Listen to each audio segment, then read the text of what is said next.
हाय dears. चलिए हम लोग पहले थोड़ा जो है पिछले क्लास में जो हम आपको बताए थे उसके बारे में थोड़ा हम लोग डिस्कस कर लेते हैं। हम आपको पिछली वाली वीडियो में बताए थे, क्या बताए थे पता है? हम बताए थे कि आप लोग जो है, आप लोग को कुछ होमवर्क दिया गया था, शायद कितना नंबर था, हाँ 7 नंबर क्वेश्चन था। और आपको बोला गया था कि आप लोग इसका आंसर कमेंट सेक्शन में ज़रूर दें। और आप लोगों को ये भी बताया गया था कि जो सब कमेंट सेक्शन में आंसर देंगे उनके कमेंट का जो है मेंशन अगली वीडियो में किया जाएगा। तो चलिए आज जो है हम लोग बिना टाइम को वेस्ट करते हुए पहले वो जिन सब ने भी आंसर जो भी दिया है, सही हो या गलत हो, खैर कोई बात नहीं है, हम तो मैसेज देखे भी नहीं हैं। और पहले जो है चलिए आज जो है हम आपको डायरेक्ट उस आंसर जो आप लोग किए हैं, जो लोग किए हैं उन्हीं से हम डायरेक्ट आपको रूबरू करवाते हैं। और चलिए जो है आप लोग का जो कमेंट सेक्शन में जो आंसर था उससे एक बार हम लोग देख लेते हैं, तब फिर जो है बढ़ेंगे। आज क्वेश्चन, आज लगभग 4 क्वेश्चन ही हो पाया है, टाइप हो पाया है, क्योंकि कुछ ये पीडीएफ सेव करने में थोड़ा टेक्निकल इश्यूज़ आ गया था। इसलिए आप लोग को टेंशन नहीं लेना है। डेली तो लगभग हम लोग 10 क्वेश्चन करते ही हैं, लेकिन आज थोड़ा कम क्वेश्चन करेंगे तो इससे कुछ बिगड़ने वाला नहीं है। तो चलिए बिना टाइम को वेस्ट करते हुए हम लोग जो है अपने पहले आप लोग को जो सरप्राइज़ है वो आपको हम दिखाना चाहते हैं। तो चलिए आ गए हम लोग कमेंट सेक्शन वाले इस आंसर में कि आप लोगों को जो होमवर्क दिया गया था उसका जो आंसर है, वो जिन लोगों ने कमेंट किया था अपना अपना आंसर, वो आप सबको अभी हम दिखा रहे हैं। ठीक ना? तो हम इस जगह, ठीक है, आपसे पूछ रहे हैं जी, आपसे, ठीक है ना? इस जगह कोई प्रॉब्लम? No problem. चलिए देखते हैं। सबसे पहले हम लोग पढ़ेंगे अपने इस कमेंट सेक्शन में जो कमेंट आया है। उससे पहले जो जो कमेंट किए हैं आप अपने आंसर को एक बार अच्छी तरह देख लें। आप लोग जो कमेंट किए हैं बस उसी को हम यहाँ पर सिर्फ ला के रख दिए।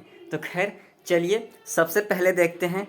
यहाँ पर नाम तो बहुत ही अच्छा है, थिंक पॉजिटिव है, हाथ भी जोड़े हैं मेरे तरफ से, आपको भी नमस्कार। चलिए उसका आंसर क्या है? क्या है? 7 नंबर। अच्छा 7 नंबर क्वेश्चन भी डाल दिए, वाह वेरी गुड। लेकिन क्वेश्चन नंबर तो ठीक ठाक डाले हैं। अब देखते हैं ये इनका आंसर सही है, कितना परसेंट सही है, कितना गलत है, वो तो खैर आंसर चेक करने के बाद ही पता चलेगा। चलिए इनका आंसर जब हम लोग चेक करते हैं पता चलता है कितना कितना है, -1.60218। अभी तक तो सही सही चल रहा है, वेरी गुड। इंटू 10⁻⁻19। गड़बड़ हो गया ना, गधम वाला कम कर दिया यार। यहाँ पर देखो ये 10⁻⁻19 ठीक ठाक एकदम 100% एक्यूरेट तुम्हारा मैग्नीट्यूड है। लेकिन आप इसमें यूनिट नहीं डाले हैं सरकार। हम कैसे मापेंगे कि इलेक्ट्रॉन पर चार्ज ठीक है इतना है, लेकिन चार्ज का आपको तो यूनिट देना होगा ना। आप मार्केट जाते हैं, आलू खरीदते हैं, क्या कहते हैं कि सिर्फ हमको आलू दे दो भाई, कितना केजी लोगे, बोलोगे कुछ अमाउंट तब ना, कुछ नहीं आप, लेकिन सिर्फ यहाँ पर आंसर डाल दिए हैं।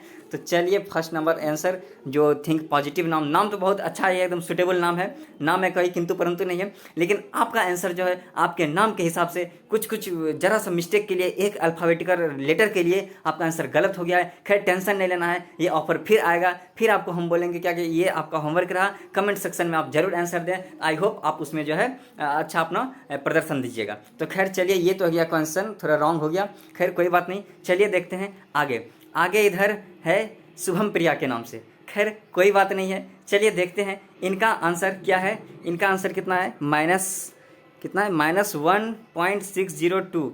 ये तो गड़बड़ कर दिया, पूरा गड़बड़ कर दिया भाई। देखिए यहाँ पर ये आप डिजिट डेसिमल के बाद 3 डिजिट तक ही लिए हैं, खैर कोई बात नहीं है। आप यदि 1.6 तक भी लेते हैं तो वो डजेंट मैटर, लेकिन आपको यहाँ अप्रोप्रिएट वैल्यू डालना चाहिए था। आप यदि अप्रोप्रिएट वैल्यू डालते तो आपका भी जो है लोग कहता कि नहीं भाई इस बच्चे में पोटेंशियल है। तो खैर कोई बात नहीं है, ये आपका भी आंसर थोड़ा के लिए गलत हो गया। देखिए यहाँ पर ये अपना यूनिट ये कूलम डाल दी है, ठीक है ना, कूलम तो इन्होंने डाल दिया है, लेकिन ये जो है अपना वो क्या कहा जाता है 60218 सिर्फ छोड़ दिया है, इसलिए इनका भी आंसर क्या हो गया, गलत। इनका भी आंसर क्या हो गया, गलत। चलिए आगे देखते हैं। आगे है तीसरा नंबर, क्या है, नारद फन 011, ये ना है नारद फन 011।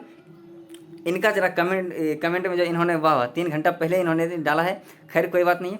चलिए देख लेते हैं इनका आंसर सही है या गलत है। इनका आंसर है सर जी, ठीक है। अच्छा वो डैश टाइपिंग एरर, अच्छा कोई बात नहीं है।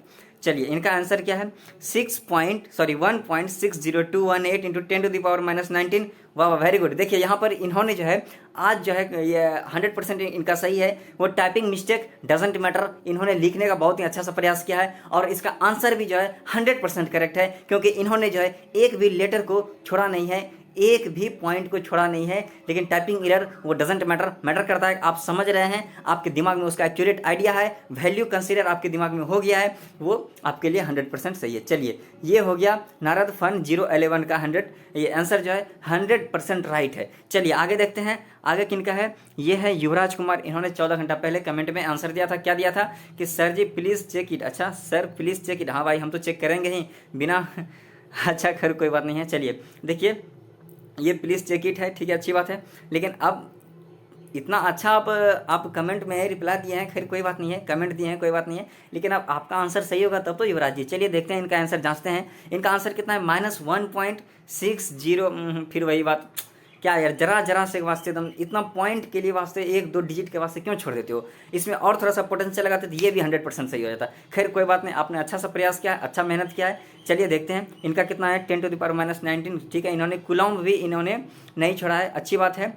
लेकिन आप में थोड़ा सा गड़बड़ी क्या रह गया कि आप -1.6021 सिर्फ छोड़े हैं। 2 डेसिमल के बाद यदि 2 डिजिट और इसमें आप लगा देते तो आपका एक्यूरेट हो जाता, आपका भी काउंटिंग कर दिया जाता आज के विनर में। तो खैर कोई बात नहीं है, अगली बार हम लोग फिर मिलेंगे, ठीक ना, एक नए से सरप्राइज टेस्ट के साथ। उसमें आपको हम जरूर बोलेंगे कि आप लोग अपने आंसर को कमेंट सेक्शन में जरूर डालिएगा, और डालिएगा तो डालिएगा, एक बार जो है अच्छे से उसको रिमाइंड भी कर लीजिएगा, ताकि जो है आने वाले इस सरप्राइज टेस्ट में हो ना हो आप ही विनर होंगे। तो चलिए ये तो टोटल आज का ये कमेंट वाले आंसर का था। चलिए आप देखते हैं थोड़ा हम लोग क्वेश्चन की ओर। चलिए हाँ क्वेश्चन आ गया है, फिर हम लोग साइड हो जाते हैं थोड़ा हम, ठीक है। चलिए क्वेश्चन है, बेंजीन का मूलानुपाती सूत्र क्या है। CH है, यदि n का मान 6 हो तो बेंजीन का अनुसूत्र क्या होगा। देखो इसमें मूलानुपाती सूत्र दिया हुआ है, क्या इंपिरिकल फॉर्मूला क्या होता है आपको पता है। ये मूलानुपाती सूत्र होता है क्या, जितना भी उसमें एलिमेंट है, ठीक ना, जितना भी, ध्यान से सुनो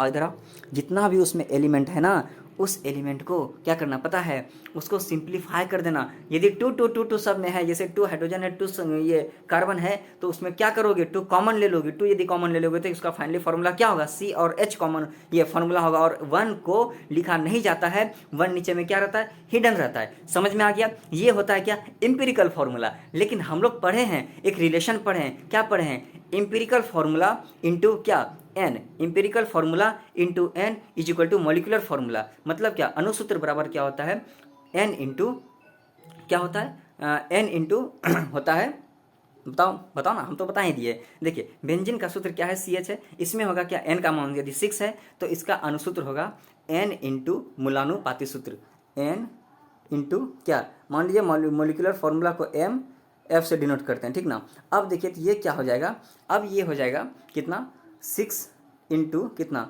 C और H। तो फाइनली इसका आंसर हो जाएगा कितना पता है, C6H6। समझ में आ गया ना। चलिए अब देखते हैं दूसरा क्वेश्चन पूछ रहा है, निम्नलिखित तत्वों में से कौन सा धातु नहीं है। एक सेकंड हम इसको जरा इरेज कर लेते हैं, ठीक ना, आप लोग तब तक इसका आंसर खोजिए। देखिए आंसर, ये क्वेश्चन पूछ रहा है, क्या है क्वेश्चन, कि निम्नलिखित में से हाँ क्या, निम्नलिखित तत्वों में से कौन धातु नहीं है। इसका आंसर हो जाएगा आपका आर्सेनिक। आर्सेनिक क्या है, वो धातु नहीं है। आर्सेनिक क्या है, वो धातु नहीं है। इसका आंसर क्या हो गया, आर्सेनिक। चलिए आगे देखते हैं अगला क्वेश्चन क्या पूछता है। देखिए ये अगला जो क्वेश्चन है ये रिपीटेड क्वेश्चन है, एक दिन और इस क्वेश्चन को करवाया गया था, ठीक ना। आप जब प्रैक्टिस सेट को जब सॉल्व कीजिएगा ना तो उसमें आपको पता चलेगा कि बहुत सारा ऐसा क्वेश्चन है जो कि 1 साल में, 2 साल में, 3 साल में, 4 साल में बार बार क्या किया गया, उसको रिपीट किया गया है। क्या किया गया है, रिपीट किया गया है। तो ऐसे सब क्वेश्चन को भी छोड़ना नहीं है, सबको मसलते हुए चलना है। देखिए क्या कर रहा है, इलेक्ट्रॉन विन्यास में, ठीक है, तीसरे कोष में रहने वाले इलेक्ट्रॉन की अधिकतम संख्या क्या है। आप लोग फॉर्मूला पढ़े हैं, क्या फॉर्मूला पढ़े हैं, 2n², where n is the number of क्या, सबसेट। मतलब क्या, n जो है कक्षाओं की संख्या है। अब देखो यहाँ पर क्या होता है, 2 इंटू कितना कक्षा पूछा है, तीसरी कक्षा, तो तीसरी का कक्षा का मतलब 3 का होल स्क्वायर यदि करोगे तो ये कितना हो जाएगा, 2 इंटू 3 तो कितना हो जाएगा, 18। कितना हो जाएगा, 18। तो नंबर ऑफ इलेक्ट्रॉन कितना हो जाएगा, 18। नंबर ऑफ इलेक्ट्रॉन कितना हो जाएगा, 18। देखो 18 है क्या ऑप्शन में, हाँ यार है, तो C नंबर ऑप्शन क्या है इसका सही है। चलिए अगला क्वेश्चन देखते हैं। अगला क्वेश्चन पूछ रहा है, किधर चला गया अगला क्वेश्चन, हाँ ये रहा, एक हाइड्रोजन परमाणु में अनुपस्थित मूलकण क्या है। देखो एक हाइड्रोजन एटम है, उसमें क्या नहीं पाया जाता है। क्वेश्चन यही पूछ रहा है, एक हाइड्रोजन एटम है, उसमें क्या नहीं पाया जाता है। तो भाई हाइड्रोजन में प्रोटॉन पाया जाता है, और तो और क्या, उसमें इलेक्ट्रॉन भी पाया जाता है। तो बचा क्या, न्यूट्रॉन। उसमें न्यूट्रॉन नहीं पाया जाता है। याद रखना, हाइड्रोजन में न्यूट्रॉन नहीं पाया जाता है। तो इसका फाइनली आंसर क्या हो जाएगा, option number 3। Option number 3 is the correct answer of this question. मतलब क्या कि इस क्वेश्चन का जो है ऑप्शन नंबर 3 आंसर सही है। और क्वेश्चन क्या कर रहा है कि एक हाइड्रोजन परमाणु में उपस्थित नहीं रहता या फिर अनुपस्थित मूल कण क्या है, वो है न्यूट्रॉन। क्या है, वो है न्यूट्रॉन। याद रखना। अब देखिए अगला क्वेश्चन कहता है कार्बन 13-6। याद रखना, ये नीचे जो लिखा गया है ना, ये है क्या, इसका एटॉमिक नंबर है। क्या है, एटॉमिक नंबर। और ऊपर जो है एटॉमिक मास है। वो 13 जो लिखा हुआ है ना सिर पे, वो सिर पे क्या लिखा रहता है, एटॉमिक मास रहता है। अरे तुम लोग जब स्टेशन पे चलते हो, कहीं चलते हो, तो क्या करते हो, अपने बैग को, क्या लगेज को कहाँ आदमी सब लेता है, सर पे ले लेता है। इसी तरह याद रखना, एटम का जो है मास उसके सर पे लिखा जाता है, ऊपर में उसके ऊपर में लिखा जाता है क्या, उसका एटॉमिक मास। लेकिन उसका एटॉमिक नंबर उसके पॉकेट में रहता है। आदमी का आधार उसके पॉकेट में रहता है। इसी तरह जो है ये एटम का एटॉमिक नंबर उसके पॉकेट में, बोले तो उसके बगल में रहता है या फिर नीचे में रहता है। याद रखना, या नीचे वाले पॉकेट में या फिर पास वाले पॉकेट में रहता है। क्या, आधार नंबर, बोले तो एटॉमिक नंबर किसका, एलिमेंट का। लेकिन यदि वहीं पर मास की बात करें तो मास उसके सर पर लिखा जाता है। समझ में आ गया। चलिए अब क्वेश्चन क्या कहता है, कार्बन में इलेक्ट्रॉन और न्यूट्रॉन की संख्या कितनी है। भाई देख, 13 ऊपर में क्या है, इसका मास है, ठीक ना, 13 मास है, और नीचे में 6 लिखा हुआ है। 6 बोले तो क्या, इसका परमाणु संख्या है। परमाणु की संख्या बराबर प्रोटॉन की संख्या, प्रोटॉन की संख्या बराबर इलेक्ट्रॉन की संख्या। भाई देख, यदि प्रोटॉन की संख्या बराबर इलेक्ट्रॉन की संख्या होती है, यहाँ पर कितना प्रोटॉन हो गया, यहाँ पर हो गया 6 प्रोटॉन, और बोले तो इसमें 6 इलेक्ट्रॉन भी है। और हम लोग जानते हैं, क्या जानते हैं कि द्रव्यमान बराबर क्या होता है, प्रोटॉनों की संख्या प्लस न्यूट्रॉनों की संख्या। यहाँ पर द्रव्यमान दिया गया है और नीचे में परमाणु संख्या दिया हुआ है। हम लोग जानते हैं, क्या जानते हैं, परमाणु संख्या बराबर वो क्या होता है, प्रोटॉनों की संख्या। तो अब इसमें 13 में से यदि 6 घटा देंगे तो कितना बचेगा, 7। कितना बचेगा, 7। कितना बचेगा, 7। 7 क्या होगा, ये इसका न्यूट्रॉन होगा। 7 क्या होगा, इसके न्यूट्रॉन की संख्या हो जाएगा। और क्या, 6 इसके इलेक्ट्रॉन की संख्या हो जाएगी। और उसके बाद इसमें क्या पूछ रहा है, इलेक्ट्रॉन और न्यूट्रॉन की संख्या क्रमशः है। मतलब क्या, पहले इलेक्ट्रॉन को लेना है फिर न्यूट्रॉन को लेना है। तो इलेक्ट्रॉन की संख्या कितनी है, 6 है, और क्या न्यूट्रॉन की संख्या कितनी है, 7 है। तो देखो पहले 6 होगा बाद में 7 होगा। कहाँ पर है, हाँ, बी नंबर आंसर क्या है इसका, सही है। तो चलिए इसमें जो है बी नंबर में आप लोग अच्छे से इसको टिक कर लीजिए। तो खैर मिलते हैं अगली वीडियो में। आज के लिए इतना ही। और जो आई होप आप लोग, चूँकि आज जो कमेंट सेक्शन का थोड़ा ये आप लोगों को सरप्राइज़ देना था, इसलिए जो है उसमें थोड़ा टाइम लग गया। खैर कोई बात नहीं, फिर भी हम लोग जो आज 3-4 क्वेश्चन अच्छे टॉप क्वेश्चन कर लिए हैं। ये क्वेश्चन रिपीटेड क्वेश्चन है, कोई बात नहीं, लेकिन एक भी क्वेश्चन को छोड़ना नहीं है। जब तक तोड़ेंगे नहीं तब तक छोड़ेंगे नहीं, इसलिए एक भी क्वेश्चन को छोड़ना नहीं है। मिलते हैं अगली वीडियो में एक नए एनर्जी के साथ, एक नए जोश के साथ। आज के लिए इतना ही। तब तक के लिए हंसते रहिए और मुस्कुराते रहिए, घर में रहिए और स्वस्थ रहिए।